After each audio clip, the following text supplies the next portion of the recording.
PM Modi का New Zealand में भव्य स्वागत। 40 साल बाद न्यूजीलैंड पहुंचे प्रधानमंत्री नरेंद्र मोदी ने ऑकलैंड में भारतीय समुदाय को संबोधित किया। उन्होंने 25 साल पुराना मफलर पहनकर अपनी पुरानी यादें ताजा की और सांस्कृतिक संबंधों को सराहा। इंडिया और अफगानिस्तान का डीएनए एक है। अफगान कृषि मंत्री मौलावी अताउल्ला उमरी ने दिल्ली में कहा कि भारत आकर उन्हें अपनों जैसा महसूस हुआ। इंडिया अब अफगानिस्तान को खेती को आधुनिक बनाने के लिए उन्नत सीड्स और टेक्नोलॉजी मुहैया कराएगा।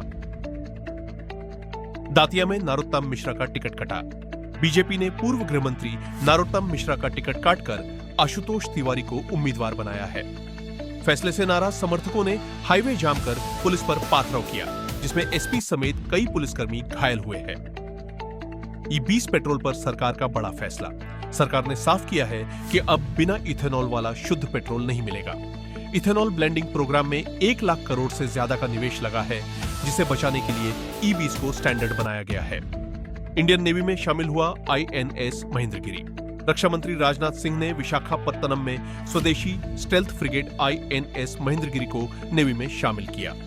यह युद्धपोत 75% स्वदेशी तकनीक से बना है और आधुनिक मिसाइल्स और सेंसर से लैस है।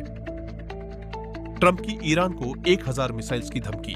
डोनाल्ड ट्रंप ने चेतावनी दी है कि अगर उनकी हत्या की कोशिश हुई तो अमेरिका ऐसी कार्रवाई करेगा जो पहले कभी नहीं देखी गई। अमेरिकी हमलों में ईरान के चबहार पोर्ट को भी नुकसान पहुंचने की खबरें हैं। बैंकीपुर उपचुनाव में बीजेपी का नया विवाद।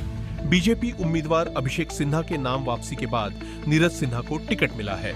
उनके बायोडेटा में मात्र 12 साल की उम्र में पार्टी की सदस्यता लेने के दावे पर आरजेडी ने गंभीर सवाल उठाए हैं। तेलंगाना में दरिंदे का खूनी तांडव। रंगारेड्डी में POCSO आरोपी ने बेल पर बाहर आते ही अपनी पत्नी और बच्चों समेत 6 लोगों की हत्या कर दी।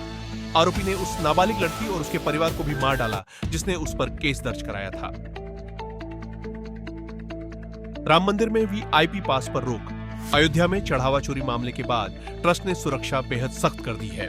अब गणना कर्मियों के लिए बिना जेब वाली ड्रेस अनिवार्य होगी और पूरे परिसर में 13 नए CCTV कैमरे लगाए गए हैं।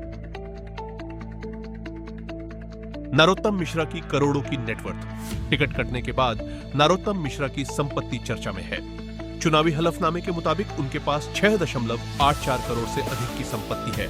लेकिन दिलचस्प बात यह है कि उनके पास अपनी कोई निजी कार नहीं है।